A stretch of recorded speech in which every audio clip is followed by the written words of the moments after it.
Hi, I'm Chris French. I'm Chris Lanceley. And you're watching bwaySHO! Hey everyone, Shoshana with bwaySHO, here with the Chris's at The Play That Goes Wrong. So excited, we just had this little demo and it was pretty awesome. Yeah, it was a lot of fun. Yeah, so I got to see you perform what you normally do, and then I got to take part in that as well. Can you walk us through the process? Yeah, so my character is about to make an entrance, a big entrance, he hopes, as somebody else is about to make an exit. So obviously we clash in the doorway. I take a step back, you know, being the director, being the calm man in the room, just as the shield above the door swings down and hits him in the face. Just one indignity of many that Chris has to face in this show. Oh yeah, my character is also Chris. So many Chris's. All the Chris's. I'm sorry to have kept you, but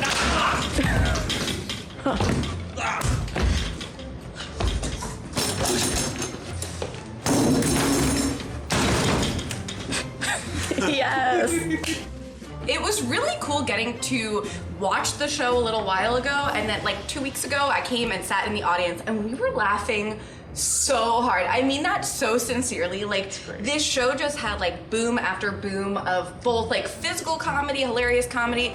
You also, in addition to being a fabulous actor on stage, yeah, of course, you're doing these audio cues. Walk us through that. Yeah, so I do 5 slapstick cues during the show. We just did one with you, and that's the biggest of them, but we have several different slapsticks backstage that all make different noises depending on the sort of injury or accident that happens on stage, how severe it is, and it's a lot of fun. It's definitely in the groove of the show along with the timing, just like our comedic timing on stage. It's just as important the timing of those slapsticks off stage so that we can really sell the reality of what's happening to the audience. I'm sorry to have kept you, but now...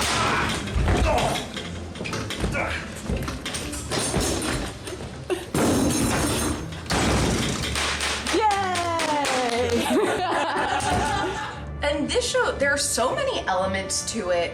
Are there ever moments that you're like, man, I hope I'm in my right spot? Or is that something that you are trained so clearly on that you feel pretty confident? I feel pretty confident that we will be in the right spot, but you know, we take those moments out of the show, we take them out of the chaos, and we run them over and over and over again, because they're so important. This set won a Tony.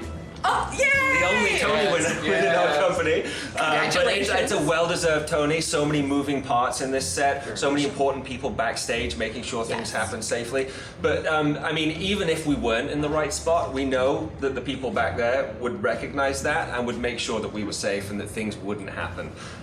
But, you know, I feel confident, we're well trained, we know what we're doing, we've done it a lot of times now, so yeah, I feel safe out here.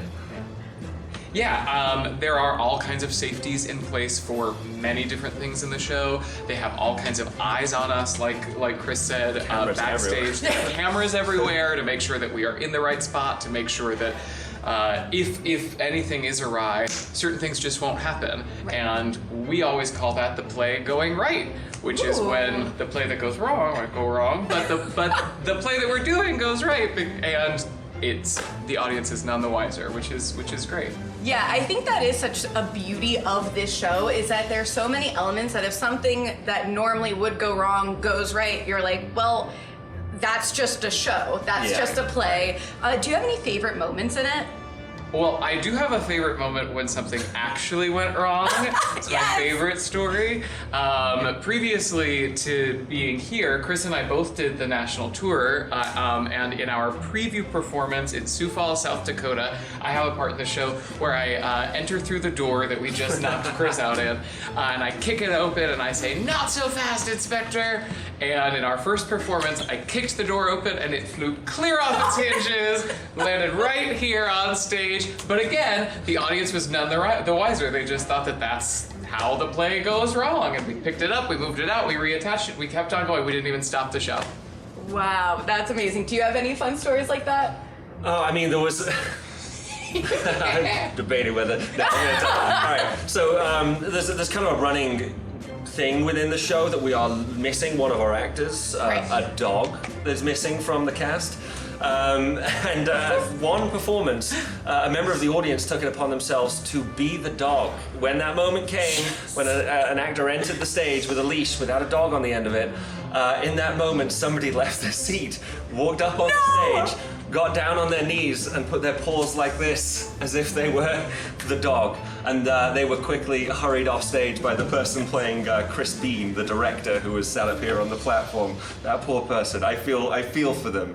But yeah, that's one of my favorite right-wrong things that happened in this show. Because we laugh about it now. It was a year ago, but we laugh about it now. I love that. You know, when I was here, I was sat right there, I think in the third row, and there were so many people just like interacting, and there were some moments that it was like, no, don't worry, like that's supposed to happen. Or I think someone shouted to you, like, it's under the chair. It's like, Yeah. Does that happen a lot? Yeah, it does. That's one of my favorite moments in the show, actually. That was my backup in case I chose not to talk about the person, just in case that person's watching and they just feel awful, but whatever. Yeah, so there's a bit in the show where my character loses a prop, but the entire audience knows exactly where that prop is, and all I do is scream out for that prop. Eventually, looking for it to be off stage, somebody to bring it on. And eventually, most nights, somebody from the audience helps me out. But me, being the director of a very serious murder mystery, is not happy when somebody in the audience decides to ruin my play and shout out from the audience, which is really fun, because I love that moment. People can say whatever they want, and I can, react with whatever I want. It's a really nice moment. I can keep it on the rails a little bit, but it's almost funnier when it goes off and goes a little crazy, and people are shouting things from all over the place, and me, this angry British director who's given himself the lead in the play, has to react back at them. It's one of my favorite parts. Yeah, we get a little improv moment. I love hearing that. Now, let's talk about this set again, because I saw the show in England. I saw it in London, cool. Okay. which was really cool, pre-pandemic in the before times. And then I saw it here a few weeks ago. And I remember when I was sitting here this time, I was like, I can't wait to see as this whole thing collapses and you're like running up and the whole, like, there's just so much chaos, but it's like controlled chaos. I'm so impressed by it. Can you talk about what it's like to be just like interacting with this set at all times? Whew. Yeah, I mean, it's almost like you've got to take each moment as it comes. At least, I find in this role as the inspector, he spends time, going from one character to the next, interviewing them, and he gets interrupted by the set. And you almost don't think about the moment until it's upon you. You've got so much to think about. I mean, it is a beast. We talked about how it won a Tony, and it's so well deserved because so many parts of this set that you don't expect to go wrong. Yes. Things falling, things dropping, things moving in ways you wouldn't expect. I know a lot of people leave Act 1 of the show and they're laughing and they're thinking, what else could possibly happen to make this go any worse? Just you wait. And just you wait. Yeah, one of the biggest things in the show happens. And my character is right in the middle of that happening. Yes. And it can be a little scary, even after a few hundred performances. I love that moment. Yeah. I'm deliberately kind of avoiding it. I don't want to give a spoiler as to what happens, but basically I'm in the midst of absolute chaos, dangerous chaos for the characters involved, just trying to keep it together. And we are on the edge of something more than we are at any point in the show. At any moment, extreme danger could be happening. And me and one other character have to just keep it together throughout that. And it's great. I love it. Oh, that's amazing. Because it's such a huge thing to happen. The audience, I can see that they're shocked by it. It's great. And I think that we really, you talked about the set, your character of Chris being interrupted by the set, continuously interfering with your production. I love how the way that the play progresses, we continuously, like you said, the audience is thinking at intermission, what could possibly go wrong now? But we just keep more things breaking and more things, even the very, very final moment of the show, when you think that really everything has gone wrong, there's one last little thing that gets you. And I just think it's so funny, but it's so smart the way that it keeps the audience on their toes and it keeps us on our toes. Yeah. Amazing. And as we're talking about the end, let's also talk about the pre-show, because I think people might not know that they should come early and really get to experience all of it.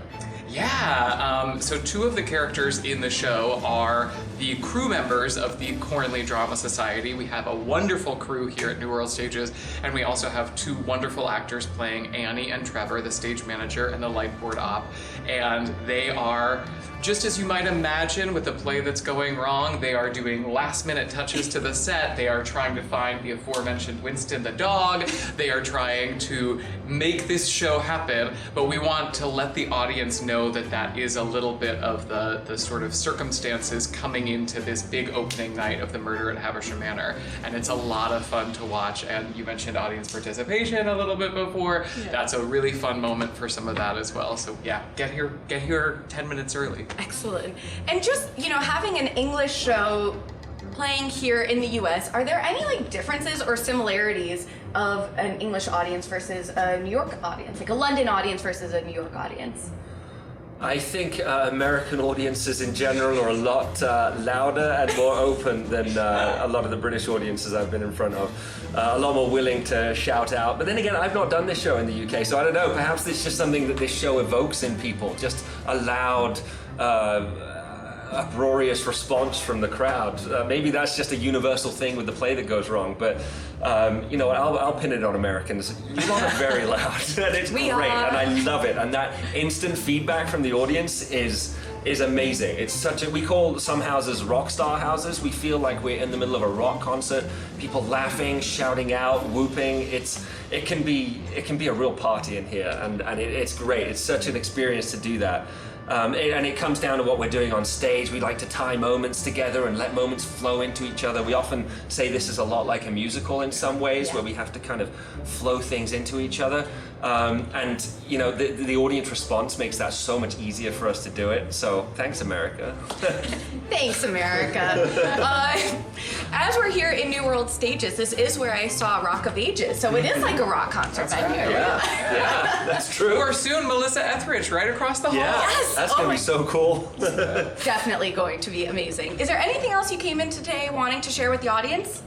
I mean, Chris was just talking about these rock star audiences and things getting raucous and loud, and it is so rewarding. It's a lot of fun. It's a comedy, but it is really rewarding, especially after the pandemic. We both did the tour before the pandemic, and now coming back, just to hear people laughing, these big belly laughs. We all need it. Yeah. I know I need it. Even when I came in and saw the show, I was belly laughing, and it can be a really wonderful experience, and it's been truly rewarding in a way that you might not think that that a comedy would be as a performer. It really feels like you're giving something to the audience, and it certainly feels like the audience is getting something from us. So it's a lot. It's just great. Yeah, I have to say, the laughs, the feel-good energy, the feel-good joy that I left this night going into, it was just amazing. I felt like my friends and I bonded over it. It's a great night out with your friends or your family. It's really good for everyone. Anything else you want to say directly to the fans? You know what, the other day I was on the train on my way home, and I rushed out of the theater, and I was sat next to two people on the subway who had just seen our show. And what you said there about bonding with your friends, they were just laughing and reliving moments in the show, and it made me so happy. They had no idea. I was wearing my mask, and you know, they had no idea I could rush out of the theater that quickly. Didn't expect me to be there. But just listening to those two people kind of bond and talk about the moments and laugh about them again was so nice. And then I heard them, you know, I want to come back with my dad, I want to come back with my mom, my grandmother, all of that. And I think, yes, bring them, please, because it's such a family show, you know. There's kids, there's grandparents, we see them at the stage or we see them afterwards, and they love it, and so do we. I love it. This is my connection to home in a way. This is the comedy that I grew up with in the UK, and it's such a treat to be able to do it every night for people. I love it. It's amazing. Amazing. Well, thank you both so much for chatting today. Yeah, thank you. Thank you. Thank you for coming in. Yeah, and thanks for watching. We'll see you at the show. Yes. Off-Broadway debut. Here it is. Woo! All right, I'm gonna open the door. Are you behind that? Yeah, you are. I'll good. just be, like, Yeah, I'll be a that's little. perfect. That's perfect. This is good? Yeah, that's perfect. All right, here we go. On you, Chris? All right.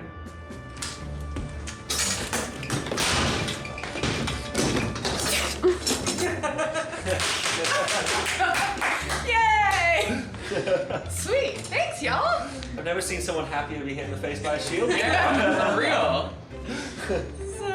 It's a fun experience, I have to say. It's like the scariness of a new experience, but Yeah. also feeling comforted that like there are so many things in place to make sure that like even though it's a play that goes wrong, everything else goes right. And that's the whole show. There's so Yeah. many Whole scary, show. potentially terrifying things that happen, but you know you've got a whole group of people around you to make it safe. So many safeguards in place, Yeah. and you know how to do it. You know you've run it and done it over and over again, so you know how Yeah. to do it as well as possible.